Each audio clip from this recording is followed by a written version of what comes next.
mayambu ahana matda pantholi lamna ikok no na taran oksari akhone ngasi su miyam gida bakta purak laksari akhone thajarak puwarida aina ba hero uradi kulumda shuba tangka ngasigi kulumda shuba tangka asidana warisina kari ba haidiba kari uriba habada mayam puna magna warisi taraka amuk khangnarasi hojik tabirasi akhone pujarak puwarida aina ba hero uradi kulumda shuba tangka nganthoi magi phamungda lon hiptaraga wakhal kaya amadi mon khalle aina tawri thabak ase hayeng kari kumbada aigi nupa dipakna khanglak patarabati aisi kari oiba aina khaliba wakhal asibu tasena mak chumlibra natte aina thangiliba khokthang ase tasena mak aran mi thabak ne isa pami haduna su ai asiguma thabak asidi tawbu honade aduga amu aina kariguma ngang yawdragadi dipakna amu atop nupi masilakpa aduga aiba ngang yawde haduna amuk ta thokkiba as ai matha sare ai kok sare asum khallaga nganthoi amuk chukabe numidang chupama nganthoi ngakta phabu tum thabu yakide thajadaba oiredaba wakhal kaya ama mon khalaga laiki nongalakle nganthoi agang pambadagi wakhal phathaba ngamdana aran bilambi de khong thang torubasu khantaruba mikupta magi ni pati pakpu yamanu shire ai asigam thabak tawba yade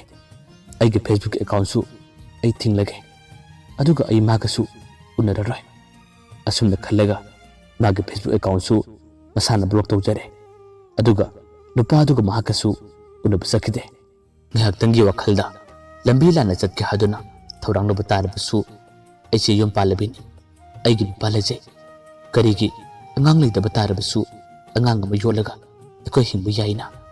asiga wakan khalagani ngathoi magi chaliba lambi ase yamna chumna chalaga haduna khalakki adubu mana chumna chachabane nagi lupati pakte makam dori masa yaudrabanina mamana haiba khudimak dipak yaba horakle mama makhoi ani chapmanare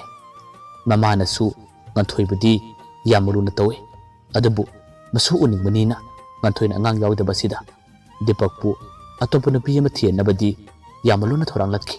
asumna dipakna nupi korak matamda nganthoi tasenama wakhan nungai banatte ma amalaina leina magi nupa namit ngarakpa atopa nupi ga wari sanabase nganthoi tasenama pende nongmadi magi nupa dipakta nganthoi na wari sare tamo nangna iphamda wa kaya malotle nangna tawba thabak khudimak aina khangloi haduna khalle adubu aise nangi nupini nangna tawba thabakpu aina karigi khangloi doribana aina ngang yawdabagidama tamoda matha saba atopa nupi koibada aina thinggadaba natte adubu ai wa amata hajage aina hairiba wase tamona yabiyo dipakna kumme kari wana hayo nganthoi harakki aina ngang oiba ngamdrabasu angang ama yolaga akhoi ani hinminabadi kyam kaibage dipakna amuk tamna wakhal khantharaga asumna kumlae nangna hairibu wado aisu pame aina mathong chadabana nangi pusidasu yamna warabane adubu hoji imaga babungase masu uba pame akhoi gi asem angang natrabadi makhoina yokse habasu yarakadra yarakloidra ai khangde imaga amuktangdi wari sarga yengsi asumna hainaduna ngathoi amadi dipak makhoi anina mamaga mapaga makhoi punna unaraga wari sanaramne adubu makhoina ngang yoksi hairibase mamaga mapaga nadi yaramde mamaga mapaga na yadabanina ngathoi ga dipakasu kari upai tawgani asida hena wariba asida hena chaglibana ngathoi ni yumthangdaba mausing amadi atopa mane singnadi ngathoi da phajana hairi ngathoi karimata wagano nang yama nauri naha hoiri sodana ngang yorakani kaidobagi pakalibano mamangda sodana amurak anida kaikhiba tarabasu matung tarakpada nak ngang sodana yorakani doctor dasu barak kasallo aduga nangna thawai wajariba nangna pakacharibado karimata tawroi hadunadi makhoina phajana haibiri makhoigi waising tabada ngathoi gi thamoi su khara chawthokje adubu Magi nupa Dipaknadi lona lona nupi koirakpanina ngathoi karimata upai leite hanadagi khara ngawba pamjaba Dipakni asigi matakta mabu hek poliba mamana atop nupi makoyo aduga lohuna batawsi haduna masara thona kaya mapibadagi Dipakti naw chawre aduna mamana yabanina mana nupi koiba amadi koiba langwa chatpa kaya ama tawbada mamana thingde magi nupi ngathoi nabudi wakhan nungai magi nupa Dipakta asumna tawdana haijarabasu kayam kuna thingani nutigi mara yenaba nutigi khana jainaba kaya ama tawbasina hadakti Dipaksu asumna magi nupi da khumme phare ngathoi nangna haiba khudimak ai yarage aisu matam amada ngausinaramme oktaba thabak kaya ama taramme adubu hojikti aiga naga hingminarage haduna aina khal adubu nangna ngang yaudre aigi sagaidi mutpa tagadore asida ai kari tawgane angang yahullo angang yawba tarabadi nang aigi pasisu nungaina hingane imaga pabungana matha saribasisu phagane ai nangna haiba khutimu yage asumna harakpada ngathoi kari upai tawgane kari haina khumgane ngathoi nama khumme angang yaudribasibu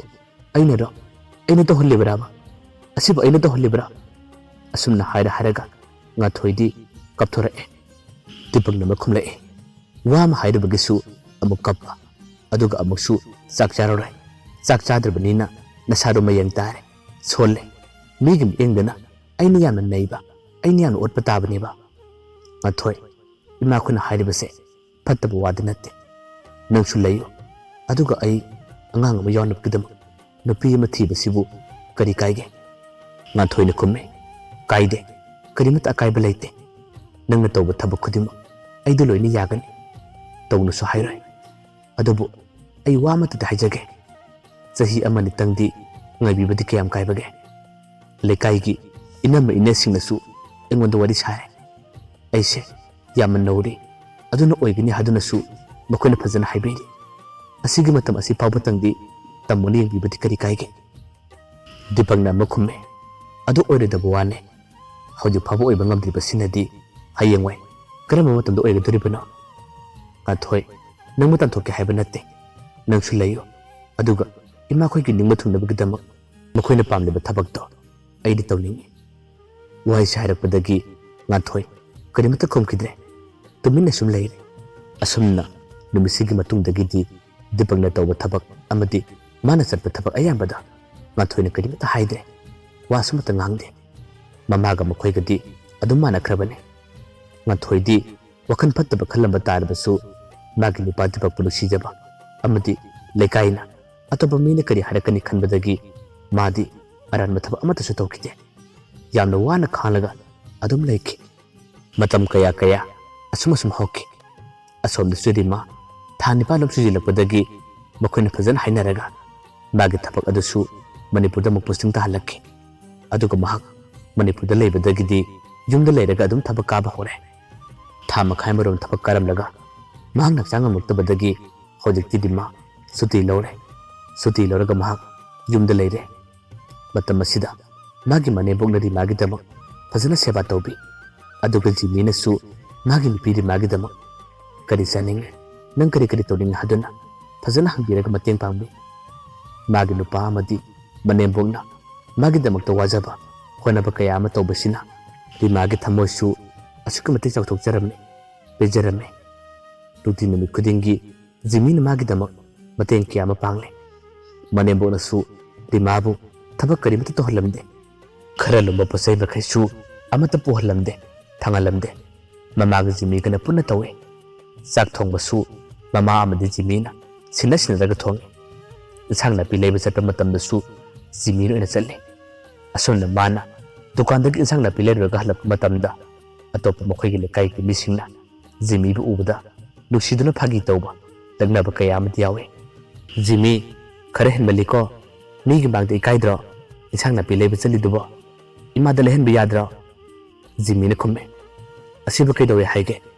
nupi khaktana insang napi leigadabani haiba leibra aigi nupi masa ngamdabagi aina mateng pangmane aina tawbane magi wado tabada nupi amana makhumme thagi tawbane ꯅꯪꯅ ꯑꯗꯨꯝꯅ ꯇꯧꯕꯗꯨꯅꯤ ꯑꯩꯈꯣꯏꯅ ꯍꯦꯟꯅ ꯄꯦꯜꯂꯤꯕꯁꯦ ꯅꯪꯒꯤ ꯅꯨꯄꯤꯗꯣ ꯂꯨꯅ ꯇꯧꯕꯤꯌꯨ ꯊꯥ ꯅꯨꯃꯤꯠ ꯁꯨꯔꯛꯄꯁꯦ ꯌꯥꯝꯅ ꯋꯥꯕꯅꯦ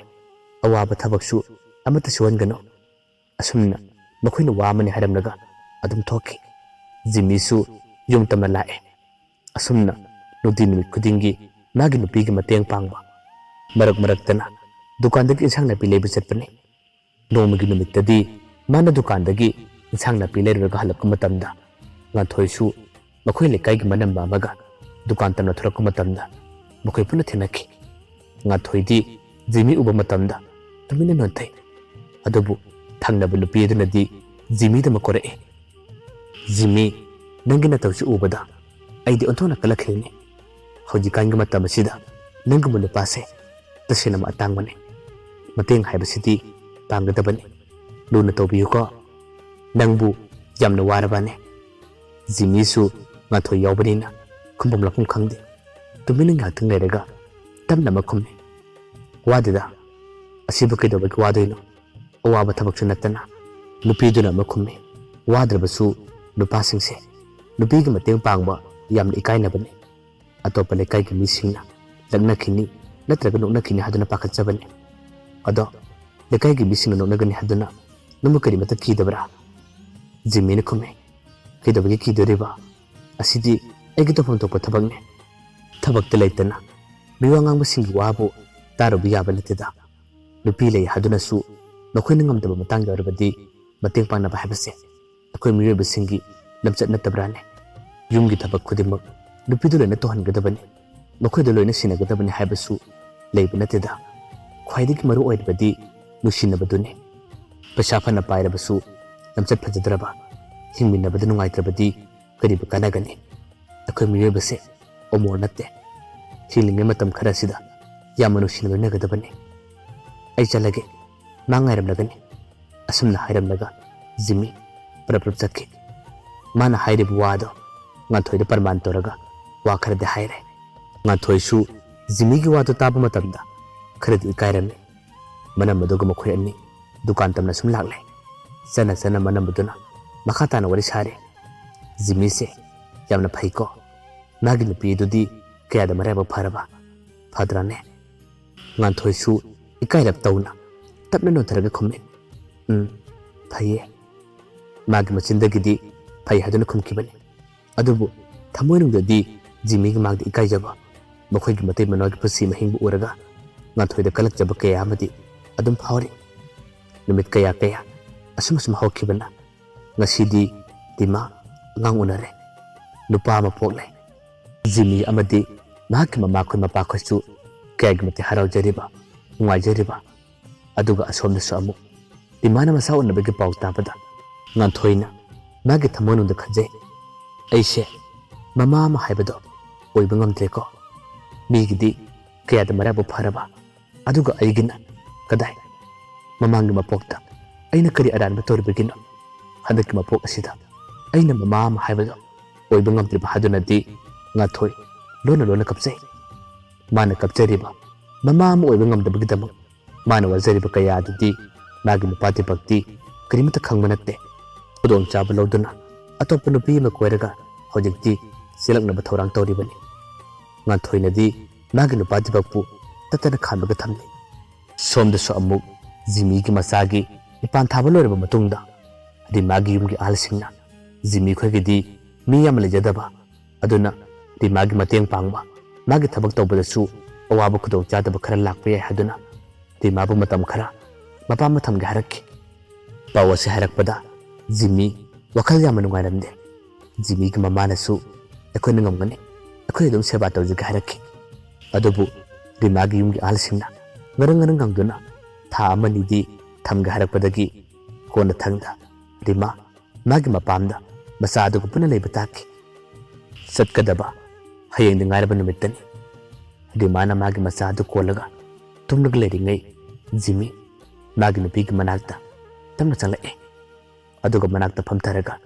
ꯋꯥꯗꯤ ꯑꯃꯠꯇ ꯉꯥꯡꯗꯅ ꯇꯨꯃꯤꯟꯅ ꯂꯩꯔꯝꯃꯦ ꯃꯥꯒꯤ ꯃꯇꯧ ꯑꯗꯨ ꯎꯕꯗ ꯔꯤꯃꯥꯅ ꯍꯪꯉꯦ ꯀꯩꯗꯧꯔꯒꯦ ꯀꯔꯤ ꯅꯨꯡꯉꯥꯏꯇꯕ ꯂꯩꯔꯒꯦ ꯅꯪꯅ ꯇꯨꯃꯤꯟ ꯂꯩꯔꯤꯕꯗꯨꯕꯣ ꯖꯤꯃꯤꯅ ꯈꯨꯝꯃꯦ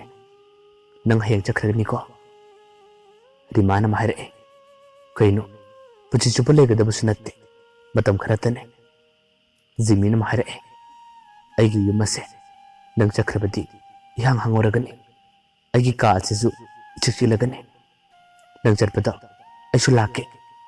ꯔꯤꯃꯥꯅ ꯑꯃꯨꯛ ꯅꯣꯛꯐꯦꯠ ꯇꯧꯅ ꯈꯨꯝꯃꯦ, ꯅꯪꯗꯤ ꯀꯃꯥꯏ ꯂꯥꯛꯀꯦꯕ? ꯌꯥꯁꯨ ꯌꯥꯔꯣꯏꯗꯕꯗꯨꯕꯣ, ꯏꯃꯥ ꯃꯇꯣꯝꯇꯅ ꯁꯦꯕꯥ ꯇꯧꯕꯗꯣ ꯌꯥꯝꯅ ꯋꯥꯔꯦ, ꯑꯗꯨꯒꯤ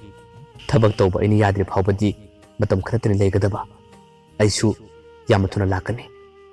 ꯅꯪꯒꯤ ꯅꯥꯛꯇꯒꯤ ꯃꯤꯀꯨꯞ ꯑꯃꯠꯇ ꯐꯥꯎꯕ ꯑꯩ ꯂꯥꯞꯊꯣꯛꯂꯣꯏꯌꯦ, ꯅꯪꯒꯤ ꯅꯥꯛꯇ ꯁꯨꯝ ꯂꯩꯒꯅꯤꯌꯦ꯫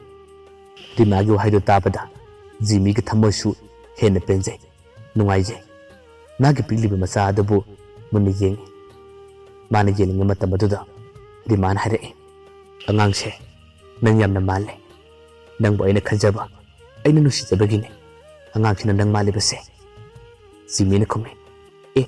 ꯑꯗꯨꯕꯨ ꯆꯨꯝꯕ꯭ꯔꯥꯅꯦ? ꯔꯤꯃꯥꯅ ꯍꯥꯏꯔꯛꯏ, ꯅꯨꯄꯥꯅ ꯅꯨꯄꯤꯁꯦ ꯌꯥꯝꯅ ꯈꯜꯂꯕ, ꯑꯗꯨ ꯑꯣꯏꯔꯒꯗꯤ ꯅꯨꯄꯤꯗꯨꯅ ꯄꯣꯛꯂꯛꯄ ꯃꯆꯥꯗꯣ ꯅꯨꯄꯤꯗꯨ ꯃꯥꯜꯂꯦ ꯍꯥꯏ, ꯑꯗꯨꯒ ꯑꯃꯨꯛ ꯅꯨꯄꯤꯁꯤꯅ ꯅꯨꯄꯥꯁꯦ ꯌꯥꯝꯅ ꯅꯨꯡꯁꯤꯖꯕ, ꯈꯟꯖꯕ ꯇꯥꯔꯕꯗꯤ ꯍꯌꯦꯡ ꯃꯥꯒꯤ ꯃꯆꯥꯗꯣ ꯅꯨꯄꯥꯗꯨ ꯃꯥꯜꯂꯦ ꯍꯥꯏꯅꯕꯅꯤ꯫ ꯑꯁꯨꯝꯅ ꯃꯈꯣꯏ ꯑꯅꯤ ꯋꯥꯔꯤ ꯀꯌꯥ ꯑꯃ ꯁꯥꯟꯅꯔꯒ ꯉꯥꯏꯍꯥꯛꯇꯪꯁꯨ ꯅꯣꯡꯃꯤꯟꯅꯔꯤ꯫ ꯅꯨꯃꯤꯠꯇꯨꯁꯨ ꯑꯗꯨꯝ ꯍꯧꯈꯤ꯫ ꯉꯁꯤꯗꯤ ꯔꯤꯃꯥ ꯃꯥꯒꯤ ꯃꯄꯥꯝꯗ ꯃꯇꯝ ꯈꯔ ꯂꯩꯈ꯭ꯔꯦ꯫ ꯔꯤꯃꯥ ꯆꯠꯈ꯭ꯔꯕꯗ ꯖꯤꯃꯤ ꯇꯁꯦꯡꯅꯃꯛ ꯅꯣꯡꯃ ꯅꯤꯅꯤ ꯑꯁꯤ ꯂꯩꯐꯝ ꯈꯪꯗꯦ, ꯑꯋꯥꯕ ꯑꯃ ꯍꯥꯏꯕꯗꯣ ꯃꯉꯣꯟꯗ ꯑꯣꯏꯔꯦ꯫ ꯆꯥꯛ ꯆꯥꯕ ꯆꯠꯂꯛꯄ ꯃꯇꯝꯗꯁꯨ ꯔꯤꯃꯥ ꯂꯩꯔꯤꯕꯣꯏꯇ ꯈꯜꯂꯤ, ꯑꯗꯨꯒ ꯅꯨꯃꯤꯗꯥꯡꯒꯤ ꯃꯇꯝꯗꯅ ꯍꯦꯜꯂꯤ ꯃꯥꯅ ꯋꯥꯈꯜ ꯅꯨꯡꯉꯥꯏꯇꯕ꯫ ꯇꯨꯝꯕ ꯆꯠꯂꯛꯄ ꯃꯇꯝꯗ ꯐꯃꯨꯡ ꯑꯗꯨ ꯏꯍꯥꯡ ꯍꯥꯡꯂꯒ ꯃꯇꯣꯝꯇ ꯇꯨꯝꯕ ꯃꯇꯝ ꯑꯁꯤꯗ ꯖꯤꯃꯤ ꯍꯦꯟꯅ ꯋꯥꯔꯝꯃꯦ꯫ ꯅꯣꯡꯃ ꯅꯤꯅꯤ ꯑꯁꯦ ꯃꯍꯥꯛ ꯇꯁꯦꯡꯅ ꯂꯩꯇꯥꯐꯝ ꯈꯪꯗꯦ꯫ ꯃꯊꯪꯒꯤ ꯍꯨꯝꯅꯤ ꯁꯨꯕ ꯅꯨꯃꯤꯠ ꯑꯃꯗꯅꯤ ꯖꯤꯃꯤ ꯅꯨꯃꯤꯗꯥꯡꯒꯤ ꯆꯥꯛ ꯆꯥꯕ ꯇꯣꯛꯂꯦ꯫ ꯃꯥꯅ ꯆꯥꯛ ꯆꯥꯕ ꯇꯣꯜꯂꯒ ꯇꯨꯝꯕ ꯌꯥꯗꯅ ꯐꯃꯨꯡꯗ ꯉꯥꯏꯍꯥꯛꯇꯪ ꯐꯝꯂꯤꯉꯩ ꯃꯇꯝ ꯑꯁꯤꯗꯅꯤ ꯏꯊꯥ ꯊꯥꯖꯗꯅ ꯃꯥꯒꯤ ꯅꯝꯕꯔꯗ ꯉꯥꯟꯊꯣꯏꯅ ꯐꯣꯟ ꯇꯧꯔꯛꯈꯤ꯫ ꯃꯌꯥꯝꯕ ꯑꯔꯣꯏꯕꯗ ꯑꯃꯨꯛ ꯍꯟꯅ ꯈꯨꯔꯨꯝꯖꯔꯤ꯫